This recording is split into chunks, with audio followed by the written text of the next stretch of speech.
بسم الله الرحمن الرحيم قل أوحي إلي أنه استمع نفر من الجن فقالوا إنا سمعنا قرآنا عجبا يهدي إلى الرشد فآمنا به ولن نشرك بربنا أحدا وأنه تعالى جد ربنا ما اتخذ صاحبة ولا ولدا وأنه كان يقول سفيهنا على الله شططا وأنا ظننا أن لن تقول الإنس والجن على الله كذبا وأنه كان رجال من الإنس يعوذون برجال من الجن فزادوهم رهقا وأنهم ظنوا كما ظننتم أن لن يبعث الله أحدا وأنا لمسنا السماء فوجدناها ملئت حرسا شديدا وشهبا وأنا كنا نقعد منها مقاعد للسمع فمن يستمع الآن يجد له شهابا رصدا وأنا لا ندري أشر أريد بمن في الأرض أم أراد بهم ربهم رشدا وأنا منا الصالحون ومنا دون ذلك كنا طرائق قددا وأنا ظننا أن لن نعجز الله في الأرض ولن نعجزه هربا وأنا لما سمعنا الهدى آمنا به فمن يؤمن بربه فلا يخاف بخسا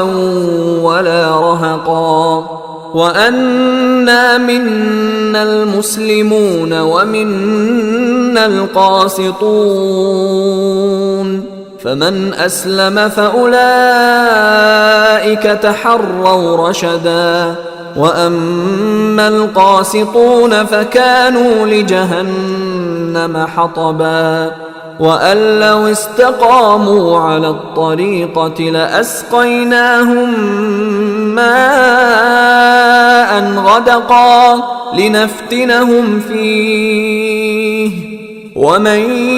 يعرض عن ذكر ربه يسلكه عذابا صعدا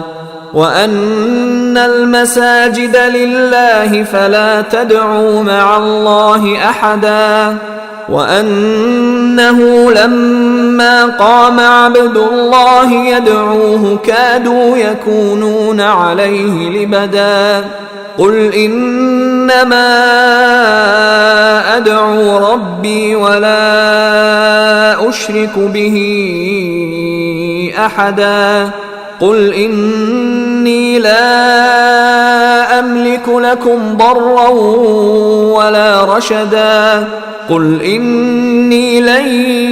يجيرني من الله أحد ولن أجد من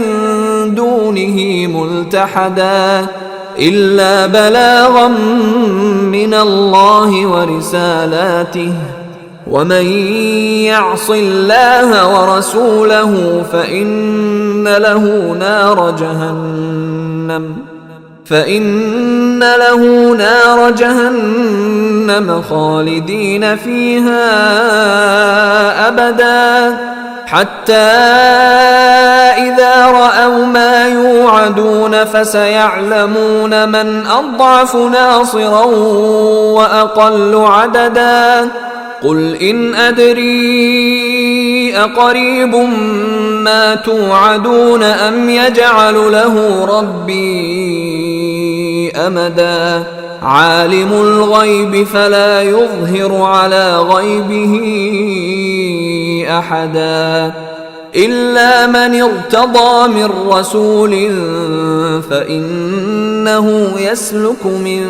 بين يديه ومن خلفه رصدا